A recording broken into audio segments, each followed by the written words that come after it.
تمام تعریف، ہر طرح کی حمد و ثنا، کبریائی اور بڑائی لائق و زیبا ہے صرف ایک اللہ تبارک و تعالی وحدہ لا شریک کے لیے، جس نے اس پوری کائنات کو پیدا فرمایا اور قیامت تک آنے والے انسانوں کی رہنمائی کے لیے محمد رسول اللہ صلی اللہ علیہ وسلم پر اپنا کلام نازل فرمایا۔ اے اللہ، تو اپنے بندے اور رسول محمد صلی اللہ علیہ وسلم پر، آپ کے اصحاب پر، آپ کے متبعین پر اور جو لوگ قیامت تک آئیں گے اور آپ صلی اللہ علیہ وسلم کی اتباع کریں گے ان سب پر بے شمار درود و سلام نازل فرما، آمین یا رب العالمین۔ بزرگوں، دوستوں، بھائیوں، 1445 ہجری کا یہ مبارک مہینہ جس کو ہم اور آپ رمضان کے نام سے جانتے ہیں، اس کی آج 4 تاریخ ہے۔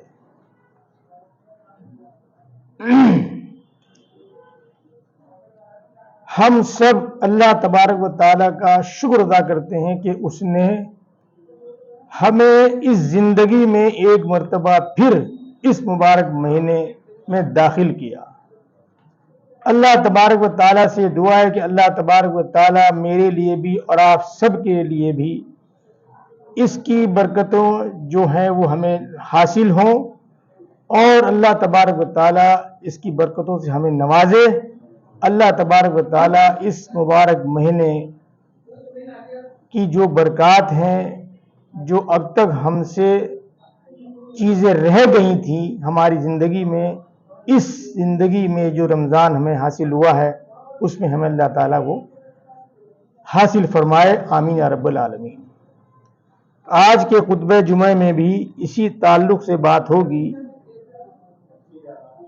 کہ ہم اپنے آپ کو کمفرٹ زون سے باہر نکالیں۔ میں یہ سمجھتا ہوں کہ کمفرٹ زون سب سمجھتے ہیں، لیکن پھر بھی میں تھوڑا سا بتا دیتا ہوں۔ کمفرٹ زون کہتے ہیں اس کو کہ ہلکا، آشائش، آرام دہ۔ ہم نے ایک تصور کر رکھا ہے کہ اب ہم ایسے زندگی گزارنی ہے، بس وہ روٹین والی زندگی، اس کو روٹین والی زندگی کہتے ہیں، وہ کمفرٹ زون کہلاتا ہے۔ بس ٹھیک ہے، جیسے ہو رہا ہے، یہ نماز پڑھ لی، بات ختم ہو گئی، وقت پہ کھانا کھا لیا، فیکٹری چلے گئے، دکانداری، آرام سے حساب سے اس نے اپنے آپ کو سیٹنگ کر رکھی ہے اپنے آپ میں، اور اس نے خود کو اپنے آپ میں کمفرٹ زون میں شامل کر رکھا ہے۔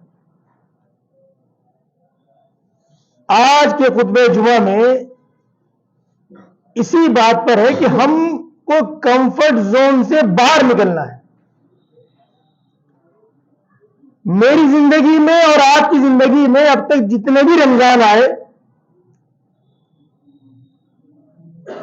وہ آئے اور گزر گئے۔ ہاں، اگر کسی کے رمضان کے بعد اس میں کوئی تبدیلی آئی ہو تو بہت اچھی بات ہے، اس کا مطلب ہے وہ کامیاب ہے۔ لیکن رمضان گزرنے کے بعد اگر ہماری زندگی میں کوئی تبدیلی نہیں آئی، اس کا مطلب یہ ہے کہ ہم کمفرٹ زون میں ہی جیتے رہے اور ہم نے ان رمضانوں کو روٹین کا حساب سے سمجھا اور اسی طرح گزار دیا۔ لہذا آج اللہ تبارک و تعالیٰ نے ایک مرتبہ پھر ہم کو موقع دیا ہے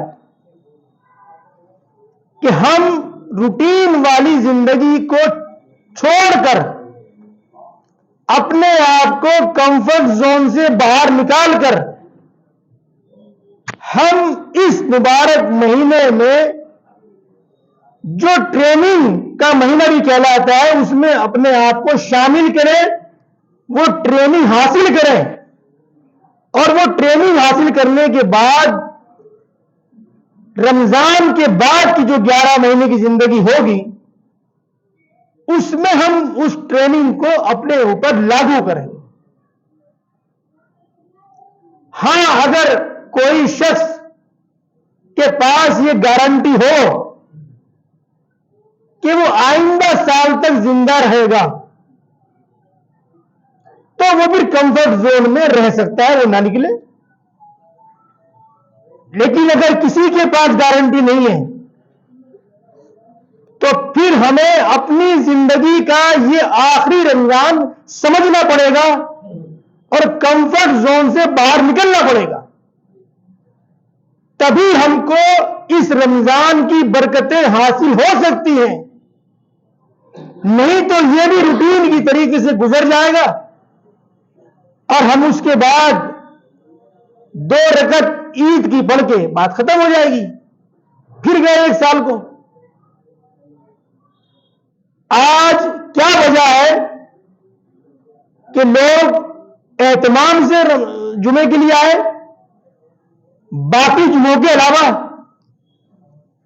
اللہ کا فضل ہے، رمضان کی برکت ہے۔ یہ آپ کو وہ چیز ہے جو دکھ رہی ہے۔ آپ دیکھیں گے علاقوں کی مسجدوں میں، محلوں کی مسجدوں میں نمازی فل ہے۔ مجھے یہاں بتایا کہ یہاں اس مسجد میں عصر میں اور مغرب میں ظہر میں نمازی فل ہو رہے ہیں۔ یہ اللہ تعالیٰ کی طرف سے دکھلایا جا رہا ہے۔ اللہ تبارک و تعالیٰ اپنی برکت ڈائریکٹ تم کو دکھلا رہا ہے کہ دیکھو، ان کو چیزوں کو ہمیں سمجھنا ہے اور رمضان کے بعد کی زندگی میں اس کو اپنے آپ کو ڈھالنا ہے۔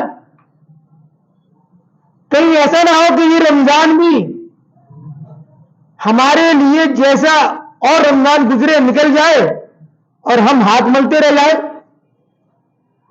جو بھی اس رمضان میں کمفرٹ زون سے باہر نکل گیا،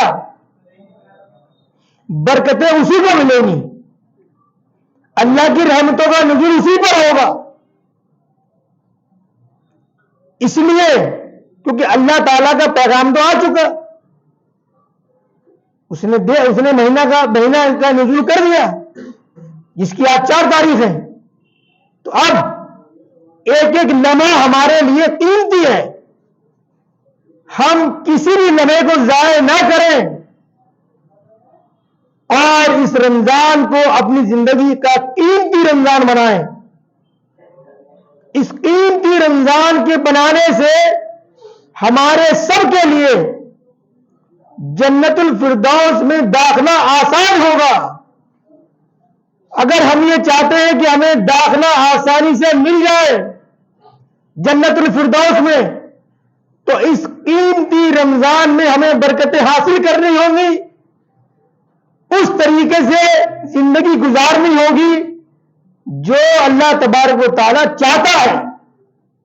اللہ تبارک و تعالیٰ کو مطلوب یہ ہے کہ تم تقوی اختیار کرو، پرہیزگاری اختیار کرو، اور وہ جبھی ہو سکتا ہے کہ جب ہم اللہ تعالیٰ کے بتائے ہوئے اصولوں پر، محمد رسول اللہ صلی اللہ علیہ وسلم کے بتائے ہوئے زندگی کو گزاریں، اس پر عمل کریں۔ لہذا ہمیں اس کو اپنی زندگی کا آخری رمضان مانتے ہوئے ہمیں کوشش کرنی چاہیے کہ ہم زیادہ سے زیادہ جتنا بھی عمل کر سکتے ہوں ہم اس پر عمل کریں۔ اللہ تبارک و تعالیٰ سے دعا ہے کہ اللہ تبارک و تعالیٰ مجھے بھی اور آپ سب کو بھی اس رمضان کی برکتوں کو حاصل کرنے کی توفیق عطا فرمائے۔ آمین یا رب العالمین، وآخر دعوانا الحمدللہ رب العالمین۔